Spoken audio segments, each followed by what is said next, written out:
Hey guys, JH, welcome to Practice Tea.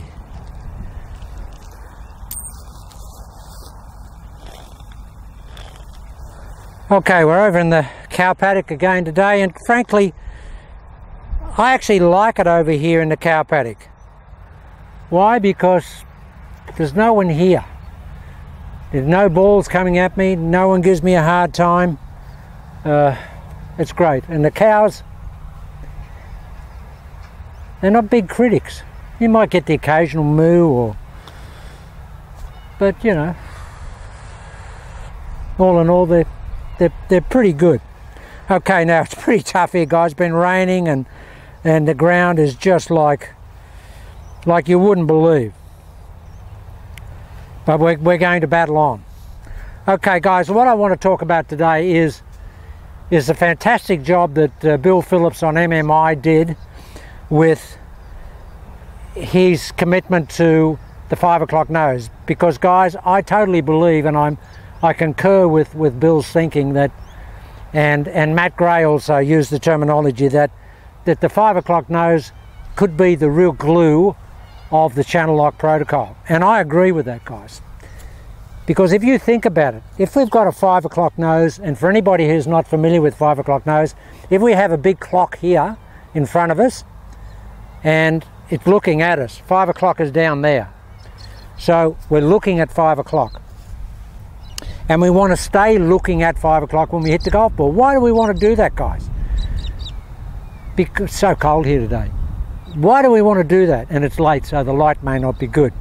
But I'm doing an audio check today as well, so I've changed the settings. So I wanted to do a video anyway. Anyway, I digress.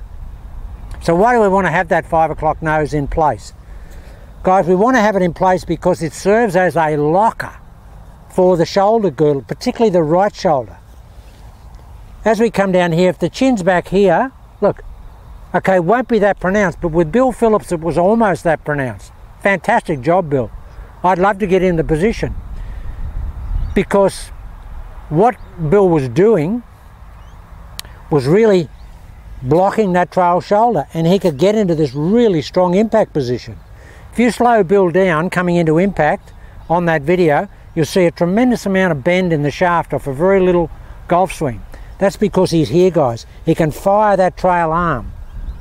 And because Bill's working on that upper arm, being the firer, which isolates the hands. If you can fire that upper arm, that really does delay those hands.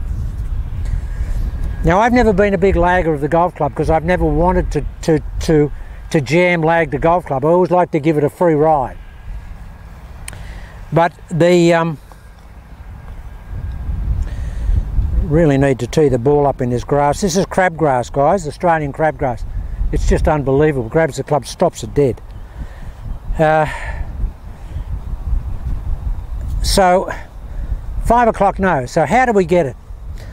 Well, I think, and I said to somebody, I think it might have been Steve Walters, I said to Steve, to make 5 o'clock nose a big part of the protocol, set it as the last thing in the protocol before you go into your ignition move for the golf swing. What do you mean, JH? I mean this. Once we're here, we're ready in our protocol, just turn the head as the last thing. We set the 5 o'clock nose as the last thing. We get here, okay, just remember, 5 o'clock nose. And I'm trying to look at the ball out of my left eye, even though I'm right eye dominant.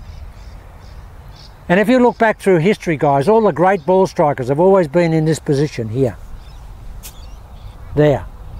Every one of them, with the exception of Annika Sorensen, David Duval, and Robert Allenby. I mean, they were always early rotators, but they were unique individuals and had great talent and have done that since they were kids, so we can't go there.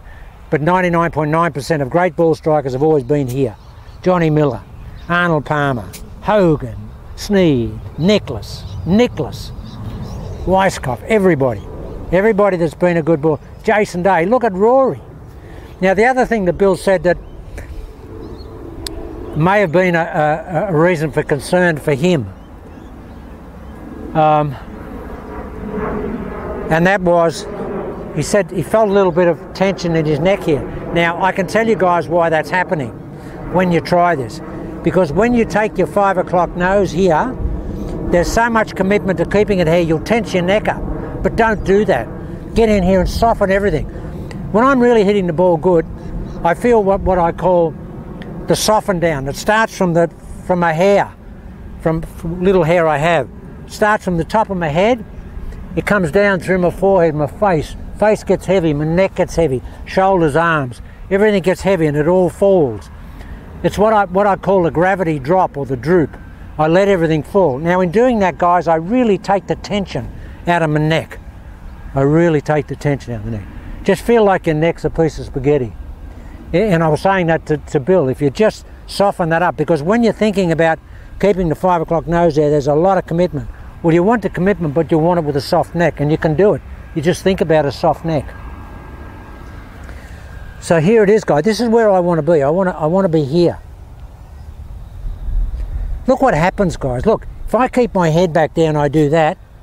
Look, my arms get a free ride down, past the shoulders and past the side of the body. That's the great thing. Anytime you get here and you start that shoulder girdle starts to move that way, this side loses its vertical stability here. The arms lose their free ride because the body's now blocking it. It can't have a free ride anymore. But look at this. If I go here and my head's there, look at the free ride of the arms and look at the stability in that trail vertical axis that's still there. That's the beauty of the 5 o'clock nose and the closed stance. That's the beauty of it, guys.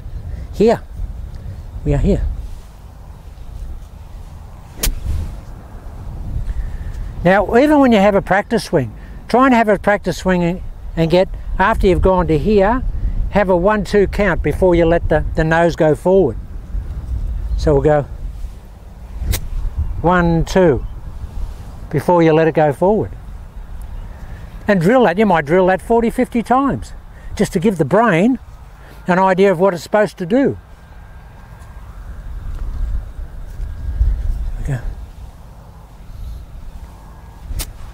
1, 2.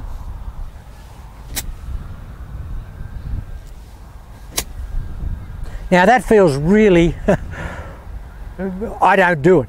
And I said to Bill, what that highlighted by looking at Bill, and when I really start to talk about 5 o'clock nose, is how much commitment we don't have, or I haven't had to 5 o'clock nose, because I certainly wasn't in that position. And Mr. Rex was saying that he had a look at a couple of my swings, and he said, JH, you definitely, you know, you're taking a peek, or you're having a little roll with that head.